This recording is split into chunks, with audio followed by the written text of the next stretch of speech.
He had not slept in years, counting nights like ledger entries until an ad changed everything.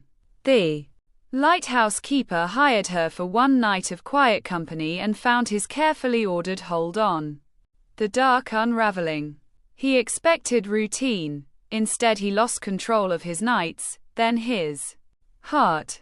This is the story of how a single vigil remade the rules of staying. Subscribe and click the bell so you never miss a moment. Stay close to the stories that grow, breathe, and move with you.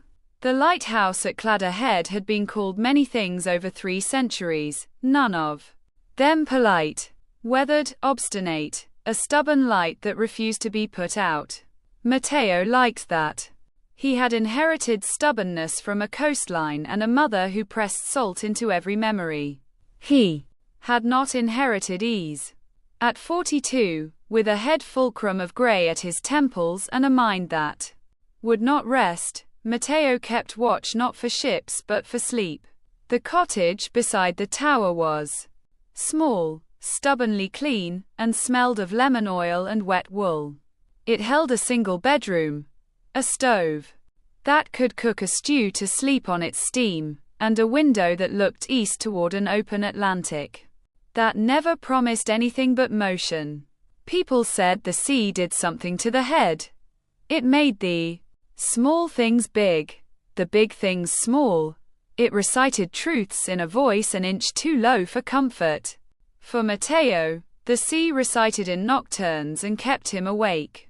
Years ago there had been a rhythm to his nights. In a different life, before the grant, the lecture series, and the bottles of unsuccessful sedatives on his kitchen shelf, Matteo had learned to sleep like other people, slow and certain and finite. Then an experiment went wrong, small in the ledger of the world, but volcanic to him, and the nights turned traitor. Auditory hallucinations, phantom footfalls, recurring afterimage of a seminar room empty except for a chair and a chair that should have held a human. He had woken up at sums of time so precise they felt like taunts, 1 hour 37 minutes, then 2 hours and 8, then a thin rigid line where night should have curled. He tried protocols, clinics with harsh fluorescent lights and polite nurses who wrote checklists. He tried a sleep clinic in Cork where a technician watched him through a glass window and murmured data back into a recorder. He tried sleeping pills that loosened his bones and left his nights as heavy as wet wool. He tried the only thing that let him stop thinking for a moment, loving someone like the sea, with the small formalities of a lighthouse keeper. But even that was a love of habit and did not cure the ache. When he put an ad, it was not desperate so much as methodical. Presence wanted. Professional night companion for keeping bedside watch. No touching, no therapy, no conversation. After lights out, cash paid. The ad avoided melodrama and ritualized isolation. Matteo typed it and deleted several versions, as precise with language as he'd be with instruments, and posted it to air. Discreet listing for domestic services and for odd jobs for artists and caretakers. He expected models, college kids, people who would never stay more than a week. He expected awkward interviews. He did not expect Noor Alavi. Noor had come to Galway for the sea, the way some people came for pilgrimages, without much theology, just a conviction. At 29 she was a technician in a hospital back in the city, a night phlebotomist with a steady, caring hand and a head full of poetry she read aloud to herself under fluorescent lights. She had learned to love the night, because money always looked better when counted in the quiet hours. Her mother had a tremor in her hands and a letter from a doctor with a formal kindness that read like a promise to worry. The bills were a low, constant animal under her chest. Noor had applied for the job because she needed the money and because she was curious about the human habits that prevented sleep. She arrived with a bag of worn books, a thermos of cardamom tea, and a voice that could sound mild and resolute. In the same breath, she said she could sit all night, knit, read, hum low and tuneless things, and she meant it. Once, when the street lamps no longer seemed to be enough to know how to balance courage against the cold, Noor took the bus to the pier, walked the length of concrete and salt, and decided to answer the ad. The interview happened in sunlight that did not care about their histories. Matteo watched her hands as she smoothed her scarf, watched the small attentive way she had of listening. He asked the necessary questions. Are you comfortable staying silent? Will you leave at dawn? Can you take instructions? And she answered with a practiced calm. On the first night she put her bag on the chair and took off her coat. She moved like someone who was used to performing small acts that signaled care. They kept distance the first 3 nights. Checklists maintained. Matteo lay on the side of the bed nearest the window, as if proximity to sea could anchor him. Noor stayed on the other side, reading, knitting, or sometimes closing her eyes to listen to the ocean speak in a language of small crushes and then silence. After the first week, the nights softened. The arrangement, which had been a contract of boundaries, became a shared ritual. She would hum a thin song at 11 when the rest of the world seemed to divide into those who were sleeping and those who were not. He would answer by turning over, a small relaxation in his shoulders. In the time where nothing else had changed, the boundary that created a clean, safe room also started to look like the frame of a painting. Noor paid attention to his rituals. She noticed the way he left the kettle out each night and the small index cards he pinned to the wall, with careful shorthand about the tides and which lamps needed replacing. She loved the way he labeled things. People who kept lists were people who trusted the world enough to make it legible. On the 3-week mark, he invited her to sit with him in the lamp room. They stood over the great glass, watching the smear of the beam as it licked the sea. The lamp room smelled of oil and metal and the curious sweetness of the glue that held maps. He told her the basics about lenses and rotation, about the way the light had been recalibrated the summer before. She listened and asked questions not to impress but to make sense. When he told her, finally, why he had put the ad, he said it like someone reading a short sentence off a death certificate. There had been an experiment in a lab in the city 3 winters before. A colleague had fallen down a stair, misread instruction, a mislabeled vial, and the man had died on a damp Tuesday. The official findings were neat and dismissive, an accident. The personal ledger inside Matteo's chest never reconciled. He had been the lead investigator, and the detail of undone checks haunted him like a tape that played underwater. At night he dreamt he was back in a lab with the fluorescent lights flickering and the man asking him a question without a voice. Noor listened. And in the listening, something happened to the rhythm of their nights. Now her presence felt like an active thing, a brave, soft intervention. For all his reason and diagrams, for all the ways he had catalogued pain into tidy steps, Matteo found that being seen was not a miracle but a kind of mechanical repair. When someone else observed the broken pieces with a patient hand, the pieces began to fit in ways not prescribed by manuals. Days became small festivals. They ate at the kitchen table, trading food for stories. Noor baked bread with an impatient but effective method she had learned from a neighbor, and Matteo made stews that scraped the inside of a winter into something edible. They went to the market and bartered jokes with a fishmonger who knew them both by name. To the staff at the lighthouse, Noor was a sensible presence. To Noor's mother, the calls came with some relief. The bills were easier to pay, and there was a new certainty that drifted into the margins of their conversation. The romance was not instantaneous. It arrived like a tide, measured and relentless. Matteo learned to accept the way Noor's hand described a question above a cup of tea. She learned the tentative language of his smiles. There were small, electric things, the way he filled the kettle and set the exact rhythm of the tea leaves, the way she pushed a stray hair from his forehead and left the scent of cardamom on his sleeve. There were more deliberate acts. Matteo started to bring home small slices of the world, a slab of rare cheese, an Ashraf poem he'd torn from an old journal, a wooden spoon he had carved during the long quiet evenings. Then, as if the world liked to make its weather double-edged, Noor's past arrived. The twist was not cinematic, with stolen letters or a midnight portrait. It was a single envelope, and a man who had known Matteo before.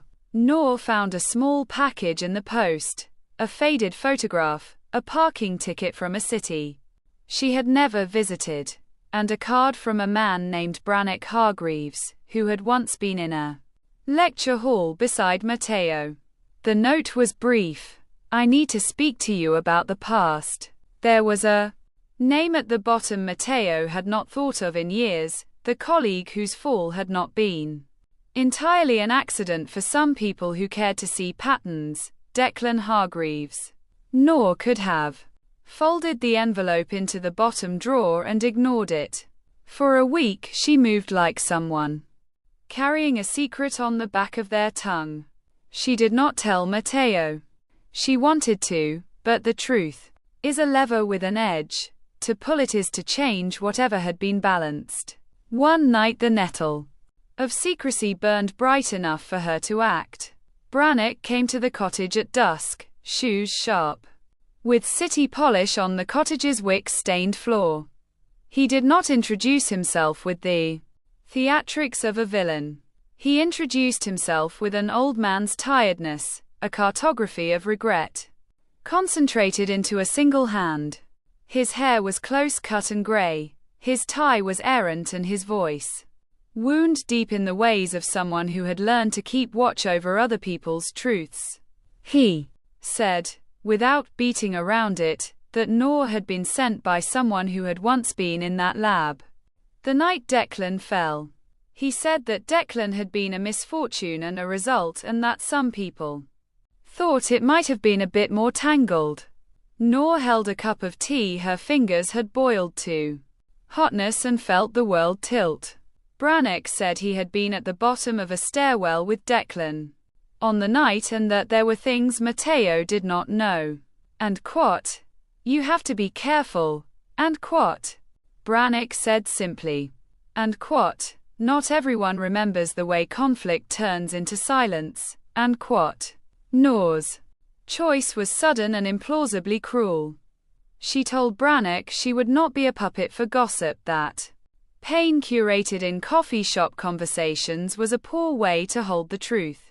She told him that, whatever he meant, she would not use his story as a talisman.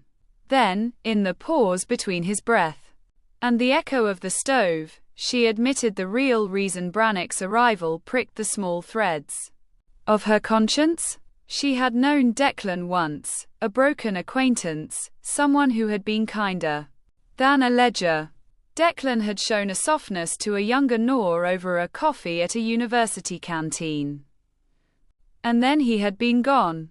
When she found the small photograph and the name, something raw and loyal made her curious, and curiosity, as Matteo knew intimately, is a kind of obligation. She wanted to tell him the truth that night, but did not. Instead, she kept the envelope in the pocket of her coat like a small, dangerous stone. The pressure of the secret pushed against her ribs. She was not sure if keeping it secret was betrayal or protection. Secrets fold into the shape of the people holding them. When the night came that would change the geometry of their arrangement, it began in the lens room with the light wobbling. Matteo had been awake for hours, his hands on the brass wheel that controlled the rotation of the light, thinking that if he could measure the degrees of his insomnia he could name them and then exercise them. Nor watched him and said, "A small thing. Name one thing that does not scare you." He named a poem, a line he had scribbled into a notebook when he was young and careless. She said a name that was not his, a person she had loved and lost, someone who had taught her how to slice an onion without anger. Then Brannick arrived again, and the conversation bent toward old stairwells and the sound of shoes on wet stone. He asked to speak to Matteo alone. It was a request Matteo granted, foolishly, because there is the kind of politeness that is simply ritual and the more dangerous kind, which is trust. Brannick did not accuse, not at first. He handed Matteo a photograph and watched the man take it like someone offering a map to a territory he did not want to know. It was a night photograph of the lab, the fluorescence turning faces into pale coins. There was Declan, asleep, or dead, or perhaps positioned in a way that later hard facts would pass into tragedy. Brannick's voice was paper-thin. He asked if Matteo remembered the stairwell, the service corridor, the drape of a lab coat that might have snagged. He asked if any part of the incident had felt like someone else had been there. Matteo said no. He said no with a confidence that was a brittle armor. The photograph felt like a betrayal. Nora's hands were steady at his shoulder until they trembled. She had left Brannick's first visit sealed into a fold of caution.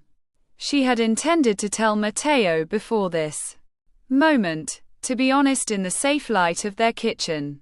But she had not. The voice of accusation does not always arrive as thunder. Sometimes it comes folded into a domestic inquiry, a question about who left the kettle on the stove. Brannick touched something in Matteo's memory that made him feel the old ruler of guilt curve against the edge of bone. Minutes became small and volcanic. Matteo's voice creaked.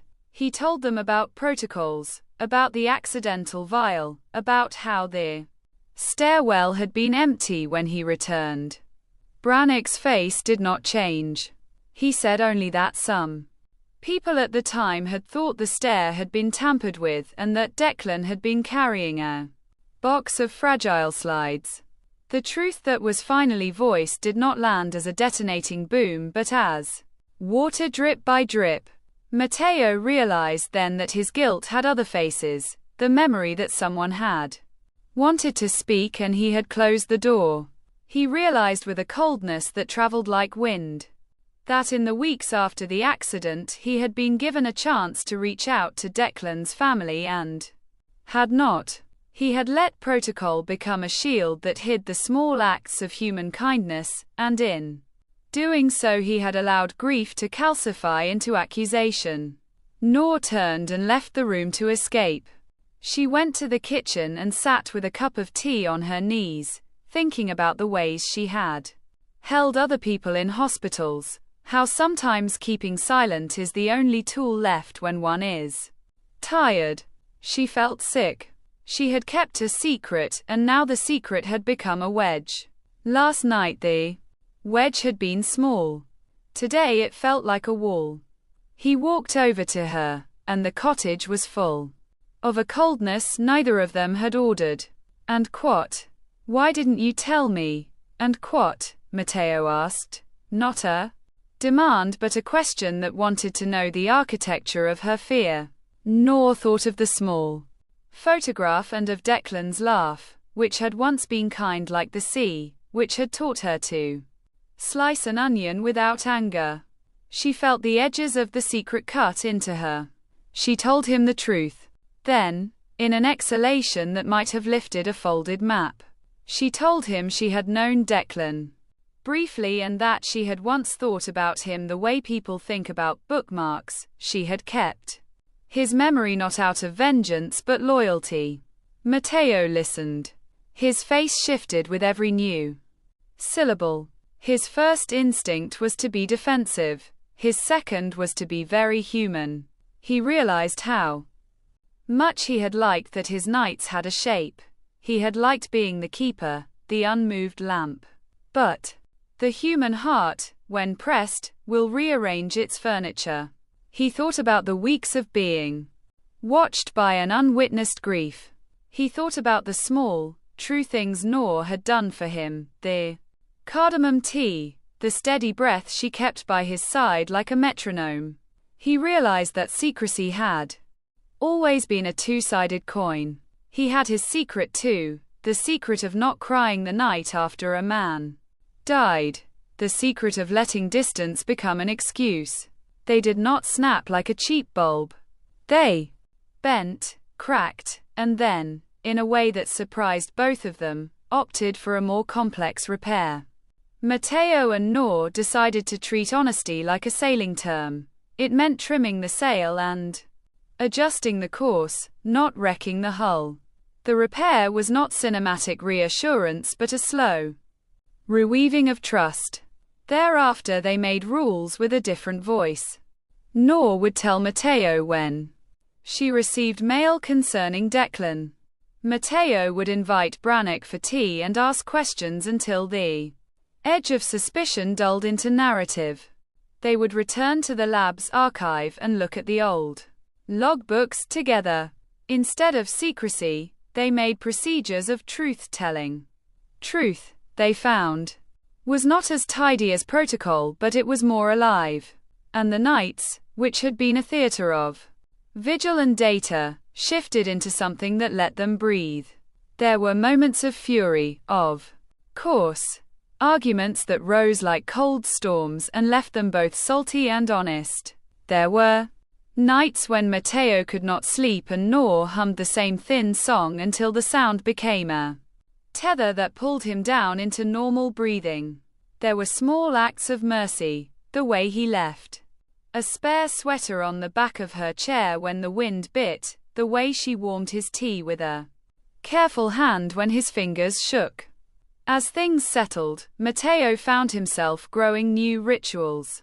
He began, in secret, to fix the loose rungs of the stairs in the old lab where Declan had fallen.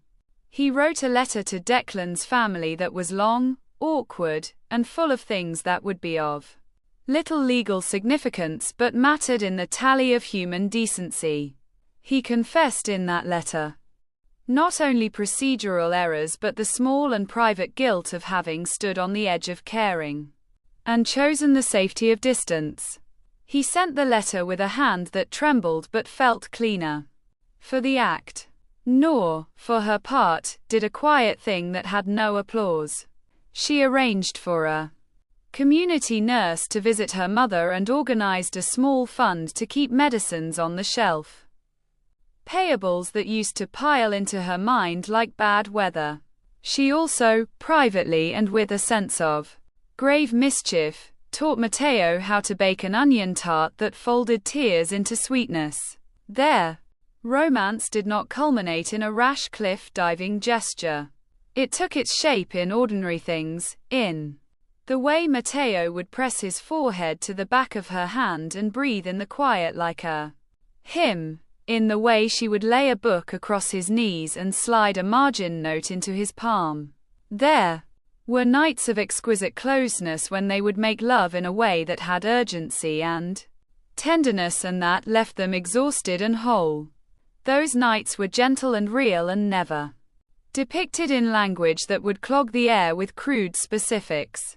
The physical intimacy became an extension of trust, a slow unraveling and suturing. Then came a night when the ocean hammered the rocks and the lamp in the tower was unsteady and small, a mechanical hiccup in the rotation. They worked together until dawn, hands greasy with oil and faces bright with sleep-starved intensity.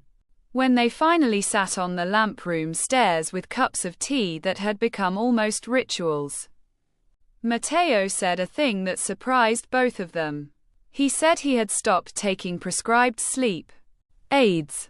He said he had asked to take a sabbatical from research and wondered whether he could teach at a small college or write a guide about light. His ambitions had moved to the scale of small rooms and clean lists. It was not defeat, it was a realignment. Noor looked at him and felt a happiness that was also a steady, contained alarm. She knew what healing felt like. It was not a sudden crescendo but the steady line of a stitch. They had both been remade in tiny increments. Years settled like gentle ash. The lighthouse continued to blink like a patient metronome. They turned the cottage into a home with a shelf for foreign books and a jar where letters to no one yet would be stored. They hosted a neighbor with a sly smile and a cat that only liked Matteo and pretended otherwise. They celebrated small things in loud, unnecessary manners. Bread that rose especially high, a storm that had passed without loss, the anniversary of the night Declan's name was finally spoken without a shudder. There remained, of course, the edges. Sometimes branches of memory bruised without warning. On certain dates the house was thin with the ache of everything they had not known how to say. But Noor and Matteo learned to leave spaces and lights for those days, to put a kettle on and make a list of small tasks that could be done without conversation. They made grief into a domestic practice and not a monstrous storm that swallowed the tides. The ultimate twist, the thing that felt like an argument with destiny, arrived in a letter written by Declan's sister. She had read Matteo's letter and accepted it not as absolution, nothing would ever be that clean, but as a form of human currency he had not been willing to pay before. She wrote that she forgave him in a manner that was not dramatic, but that felt like winter's first long thaw. Her forgiveness was careful and measured, written with the same small, careful penmanship of someone cataloging a life. It did not undo the past. It accepted a truth that was messy and human. Matteo kept that letter in the smallest drawer of the kitchen, between the spoons and the list of lighthouse maintenance tasks. On nights when the dark was too loud and the seer confessional, he would pull it out and read the steady hand of the woman who had found the courage to move a ledger into mercy. When he did, he would let Noor's hand find his elbow and they would sit in the clean quiet until dawn. They were not healed in the way stories with perfect arcs would prefer. They were imperfect instruments tuned to one another. The presence of another person had brought change, but not rescue. It was a collaboration. The hardest thing they learned was the grammar of staying, how to carry small losses without making them the center of everything, how to keep policies at work but not let them rule the house, how to listen to words that had no tidy end. One late summer evening, years after Noor first arrived, a tourist wanted to ring the light keeper and ask for permission to watch the beacon. He was a young man with a camera and a mouth full of questions about legends. Matteo and Noor welcomed him and let him stand in the stairwell and watch the lamp rotate. When he asked, with the blunt hopefulness of youth, what their secret was, Matteo and Noor looked at each other, and then Noor smiled in the way that had become her compass. She told the young man that the secret was to show up, to keep the light trimmed when the weather askew, and to hold someone at night when the dark wanted to become language instead of absence. Matteo added, dry as seafoam, that the second secret was to apologize when you can and to write letters when you cannot speak. The young man laughed and put the camera down, perhaps because he finally understood that some things are small and salvageable. There is a tendency in stories like to make suffering either a moral failing or a heroic cliff to climb.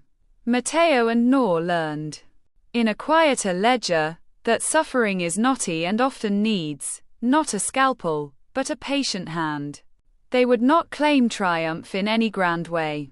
They claimed instead a near-trivial miracle, a night measured in hours where sleep came without begging, where the light turned and they both kept watch.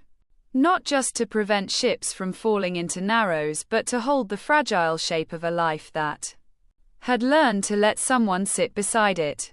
If you listen hard on a winter night, on a coastline, where the world is made of wind and names that no one uses, you might hear a song.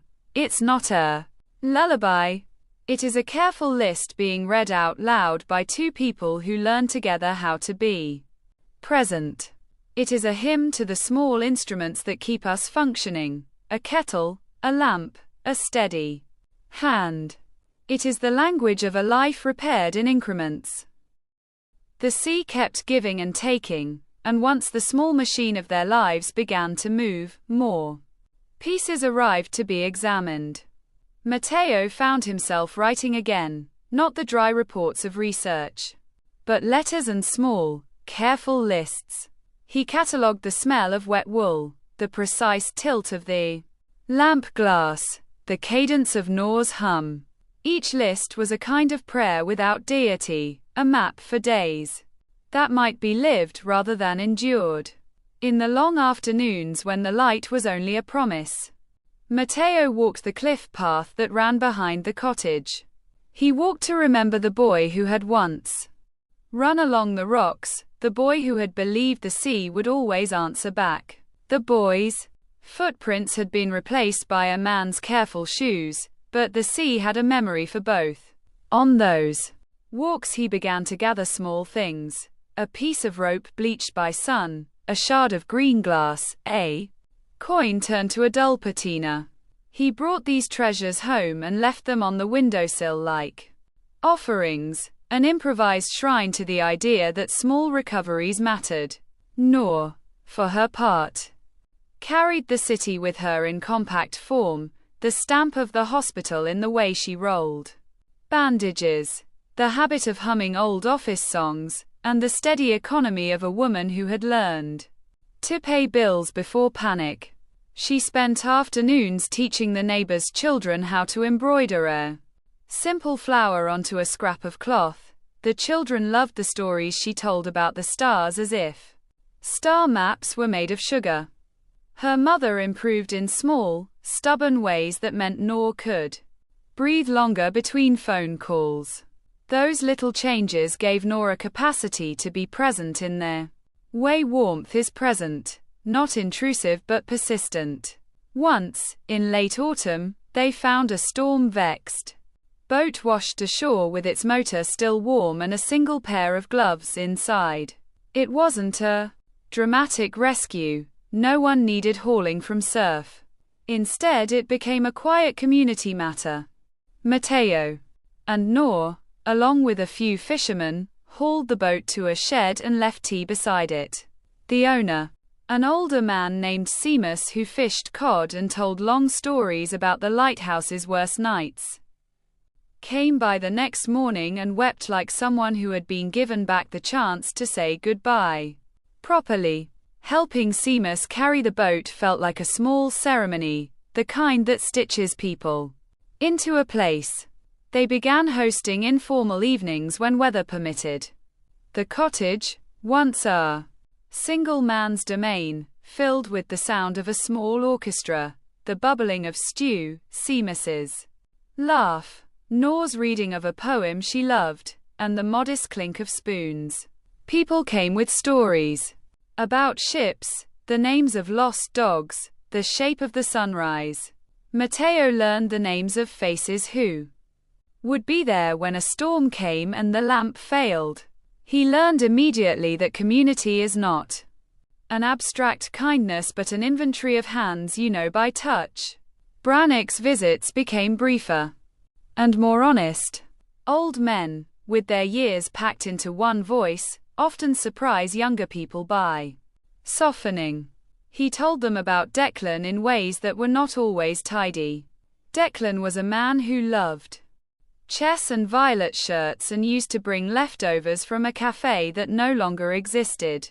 Nor found in these small details a tenderness that did not fit the blunt idea of accusation. She made a decision, quietly and without ceremony, to seek out small repositories of Declan's life instead of the loud archives of scandal. She turned up an old tattered notebook at a second-hand shop, a tiny ledger of someone who kept lists in the margins. The discovery made her feel, oddly, like a witness, rather than a judge. Matteo, meanwhile, took to repairing other people's small harms. He fixed the rung of a neighbor's ladder, replaced the broken hinge on the harbor's gate, and helped repaint Seamus's boat with a color that looked, in sunlight, like a good mood. Fixing things was a language he could speak without apology. It did not require him to explain the deeper reasons he had failed. Once, every time his hands greased with oil, the old mechanical joy returned to him and, with it, a certain peace. One afternoon they traveled back to the city to visit the archive where Declan had worked. Old labs have particular scents like the inside of old libraries, distilled plastic, the faint acid tang of formalin, a hum of refrigeration units carrying the memory of aborted experiments. They walked down a corridor that smelled like fluorescent light and dust. Together, they read logbooks, the handwriting of men and women who made their living in half-sentences and procedural shorthand. The archival assistant, an encyclopedic woman named Fiona who seemed to have time carved into her hands, served them tea in a paper cup and watched as Matteo read aloud a line that had always felt like an accusation and, reading it, found it instead like a set of instructions someone had failed to follow. In that library, Nor found another twist. Set between protocols was a receipt, torn and folded, with a signature that matched a name she did not expect. It was an old purchase record showing Declan had bought a sample box the week before his death, a box with a sticker indicating a fragile load. On a subsequent day she called the laboratory supplier and, after several polite exchanges and the passing of time, learned that the box had been logged as misdelivered then returned. The chain of custody paper trail had a gap. The misdelivered box, the small gap in the chain, became another notch in the ongoing human story. It was not proof of malice, but it was a place where a small mercy could be applied, more careful accounting, a note to a family that their pain mattered enough to trace. In the evenings after their return they would sit with the new evidence as if it were a meal. They would place the logbooks between them, a cup of tea each, and speak in the soft language of people who had learned to keep watch. Matteo taught Nor the art of calibrating the lamp, showing her how the old brass spoke when it was sad or tired. Nor taught Matteo how to thread a needle with a single hand, a minor miracle she had perfected. Working long hospital shifts, each lesson swapped a piece of skill and a piece of soul. They rebuilt each other in the quiet trades of attention. Their intimacy deepened in ways that surprised both of them. It was partly physical, a returning to establishing trust through touch. It was also a practice of small, everyday radicalities, telling the truth when it was easiest to hide, laughing at the right time, and leaving the kettle on because sometimes comfort needed boiling. One winter midnight, when the wind pressed hard against the window, Nor whispered a confession into the curve of his shoulder. She had, in her youth, once lost a patient because of fatigue and had sworn a pact to herself never to let exhaustion kill a person on her watch again. The confession made Matteo look at her with a new kind of reverence. This was a person who treated presence as a moral instrument, and not just as a job. The wider world intruded sometimes. A reporter came down once, nose pointed toward the lighthouse like a gull sniffing for scraps. He wanted the neat arc, the scandalous line. Matteo and Nor refused to be narrated into shapes not their own. They declined an interview and instead invited the reporter for stew. The stew did not make the news get simpler, but it did make the reporter leave with a different kind of story, one that was not printed in full anywhere, but which drifted in the county like a small, patient rumor. On the second anniversary of Declan's death, Nor arranged a small vigil at the lighthouse. They lit a candle and cast a small flower into the sea. There were no speeches. There was one moment when the light caught the water and made it sparkle like a held breath. Declan's sister wrote back to Matteo after some days, thanking him for the letter and acknowledging that grief needed more than explanations. The sister's handwriting had a stubborn kindness, and in the way she wrote she offered a form of mercy that had been earned slowly and without fanfare. Then came the night the storm came, and the lamp refused to turn. The wind had learned the language of rage, and the sea answered back with white caps like fists.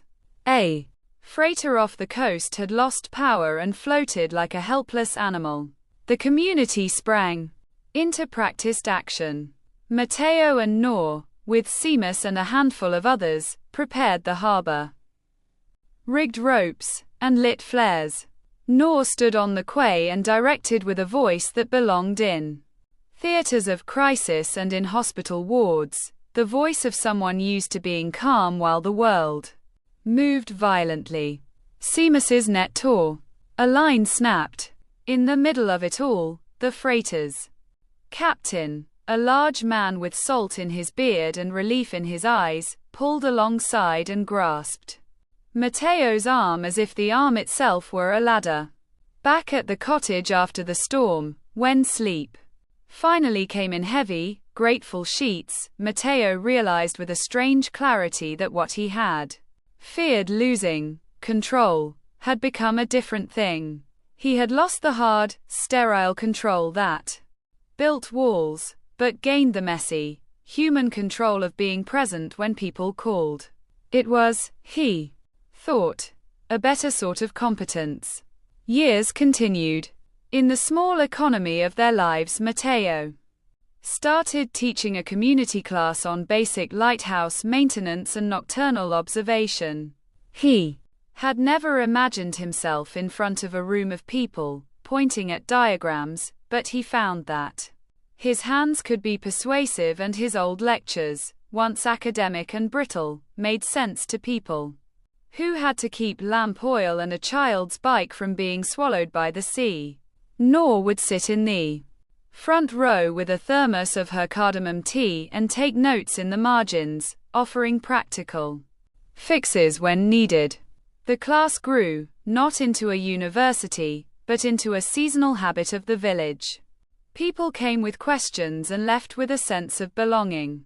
One winter evening, much later, a young woman showed up at their door clutching a small bundle of notebooks she said had belonged to a Declan Hargreaves who had once tutored her in mathematics. She was thin and sharp, and in the way she looked at Matteo and Nor you could see that the ledger of past mistakes had a ripple beyond their own lives. She wanted to know if anyone remembered a minor kindness Declan had once given her. She left the notebooks with Matteo and Nor as if depositing a trust. Reading Declan's notes, they found a man who loved small mathematical puzzles and left little drawings of ships in the margins.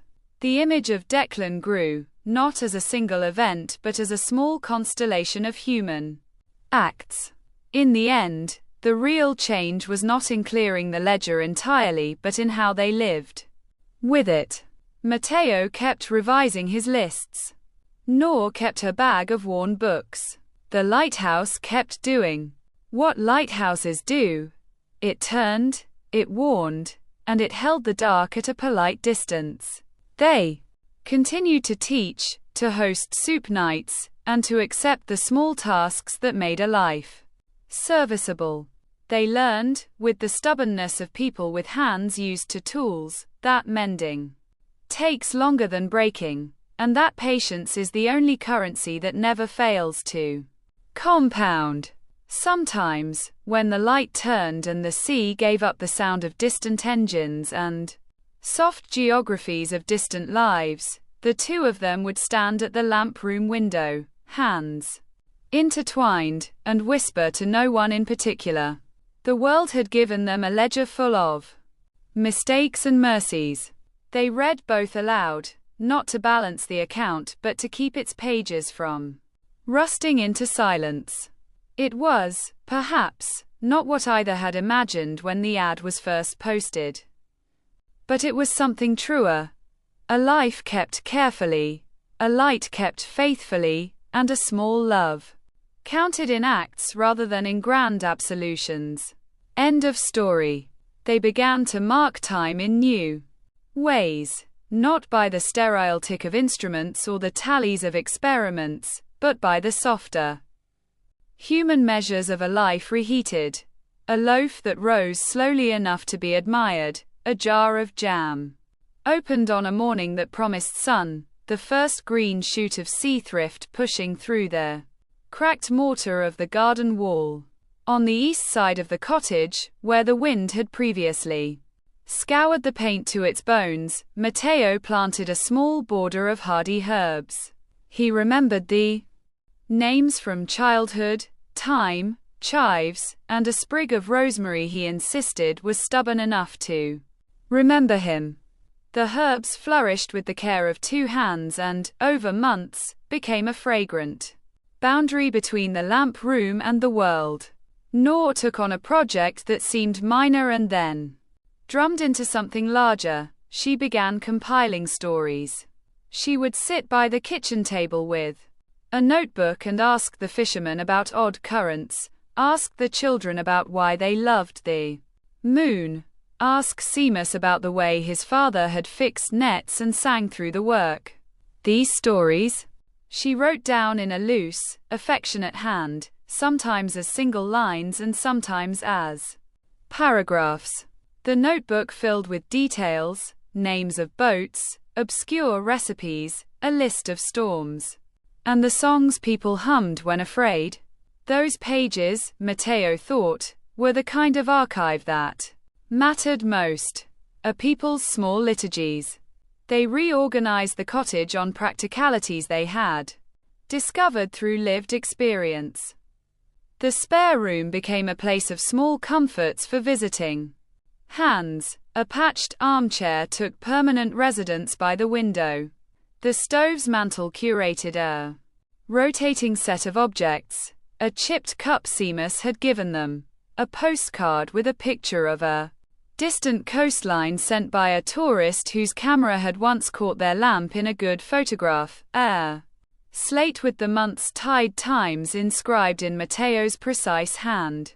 Small rituals emerged, putting a candle by the window on nights of fog, leaving a thermos on the table at 11 for late-night reading, sweeping the steps every morning with an old broom that, somewhere in its fibers, had recorded the passing of years. The neighbors began to rely on them. A stray dog found its way in one winter and adopted both of them with the dogged, unembarrassed certainty of animals who are sure of what they want. The dog would wait each evening by the gate until Nor returned from rounds in the town with a bag of groceries and the sort of news one accumulates walking a route. It was in the accumulation of those little things that both Matteo and Nor found an undoing of the edges that had once held them in a brittle shape.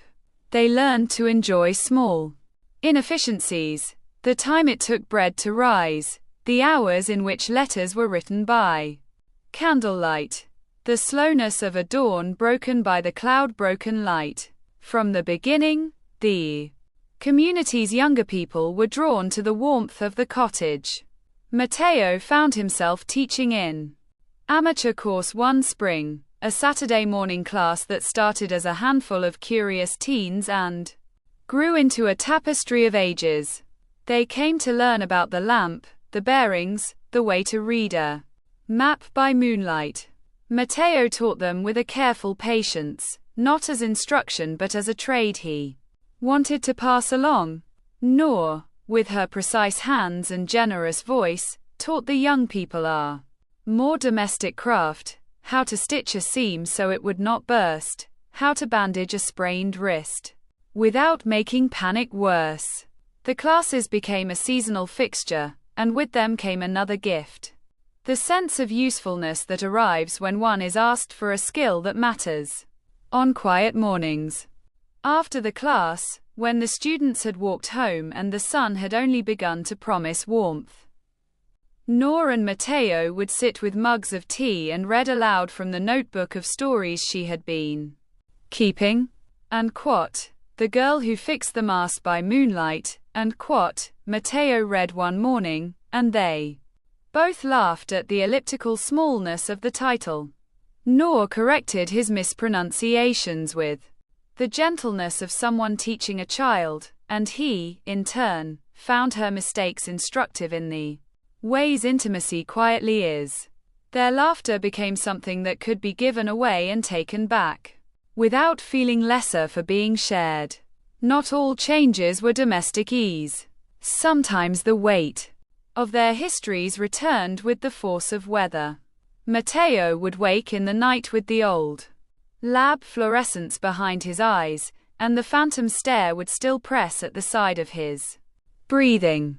On those nights Noor, with professional calm, would sit awake beside him, counting his steadiness with the way a nurse reads a pulse. She had a list of small interventions she used on him: the smell of lemon oil warmed on his palms, a short reading of a poem she loved, the careful rubbing of a shoulder with a practiced hand. It was not only skill but intention that made the difference. The difference was often the small gesture that said you are not alone in the machine of your own head. There were new forms of confession. Not every truth needed to be a tribunal. Sometimes confessions came as the revelation that Matteo had never been to the town's small museum, or that Noor, who could bind a wound as if it were a delicate seam, had once wanted, as a child, to be a dancer. Those soft admissions were like small keys, opening rooms in their bond so that trust could enter unbarred. An actual reckoning arrived, not as a trial but as a careful investigation, prompted by an archivist's quiet curiosity. Fiona, the archival assistant who had once given them tea, called one afternoon with a voice that sounded excited and conspiratorial.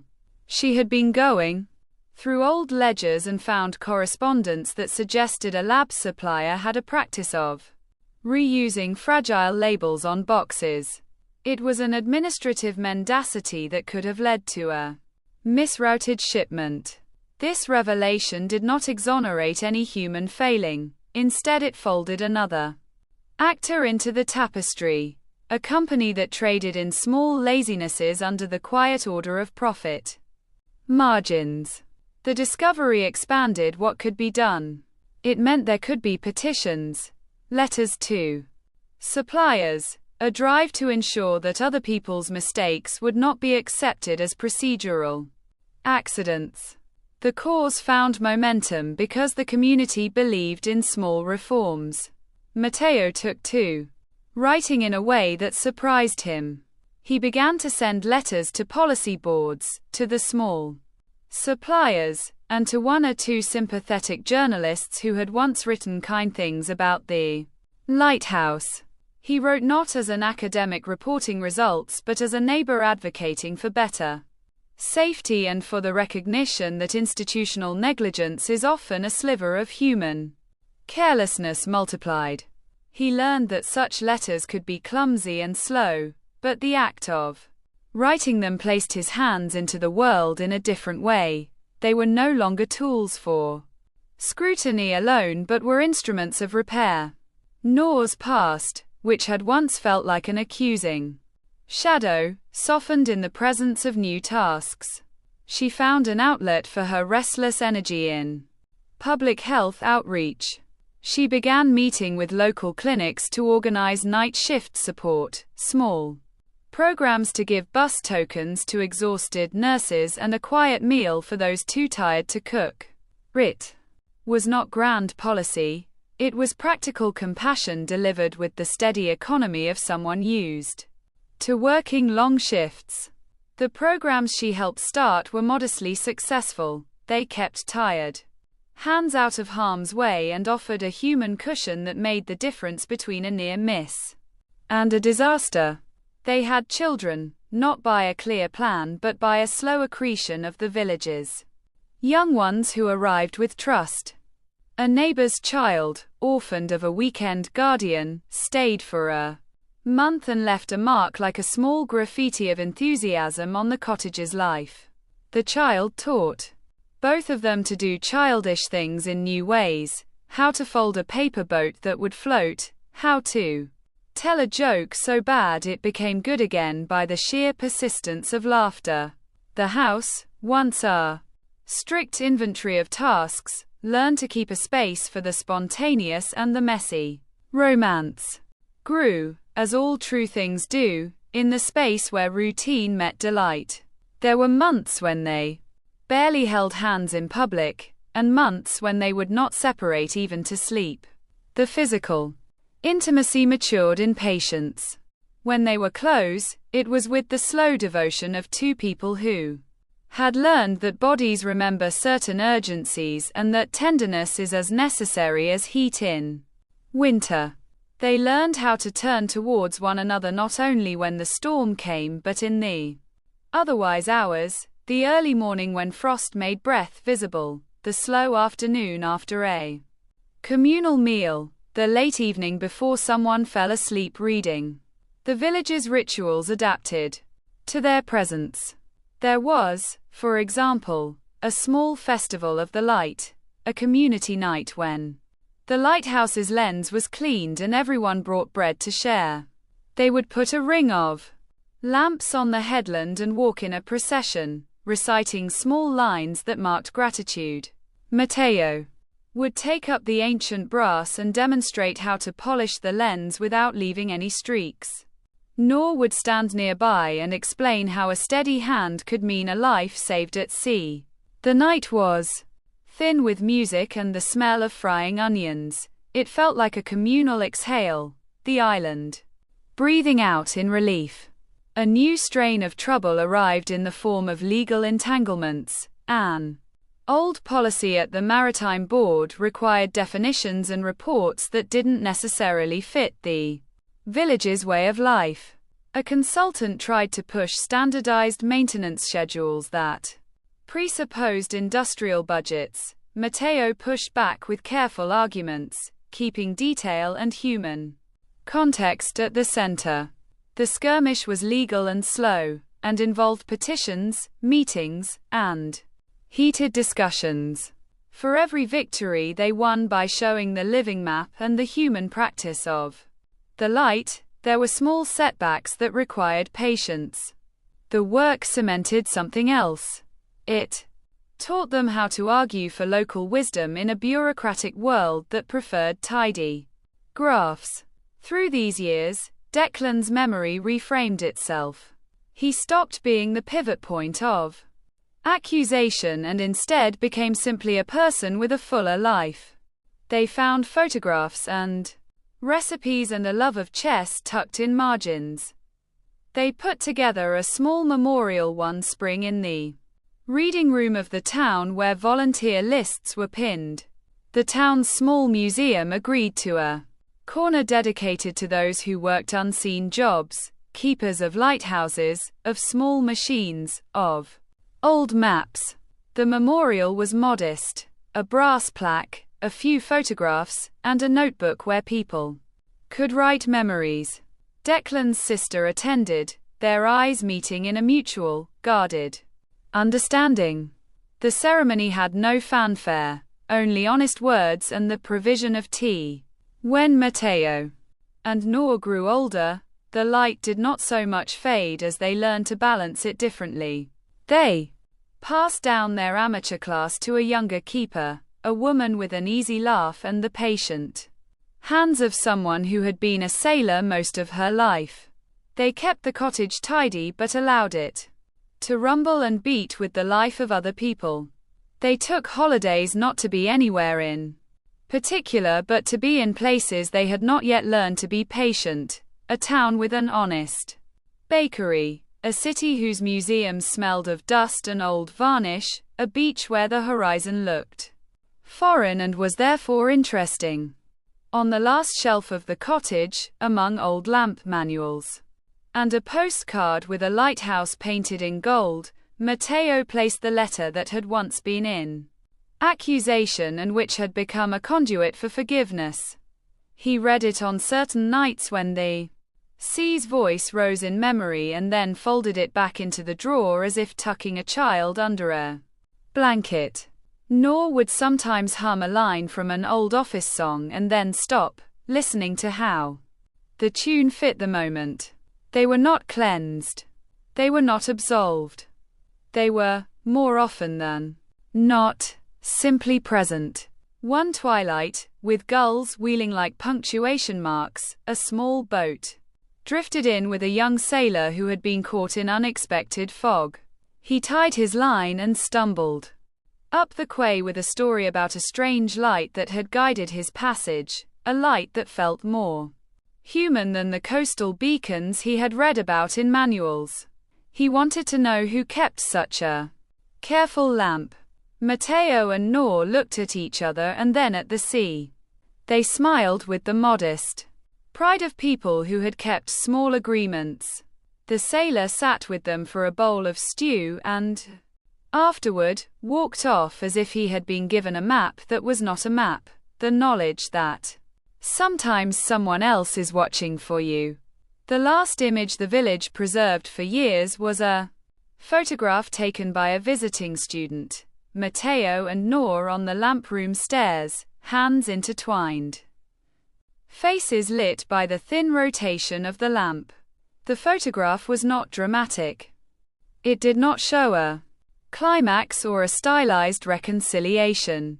It showed two people who did their work and kept the lives around them in a small, steady orbit. People would look at the photograph and feel the warmth of a hearth they had not known they missed until it was present. And so the lighthouse kept turning. And two people who once kept themselves separate learned to keep one another instead. They accumulated small acts and small errors and small mercies. They learned the vocabulary of showing up, how to be there without overwhelming, how to step back when the other needed room, how to apologize when speech failed. It was not glory. It was presence, which is the braver thing.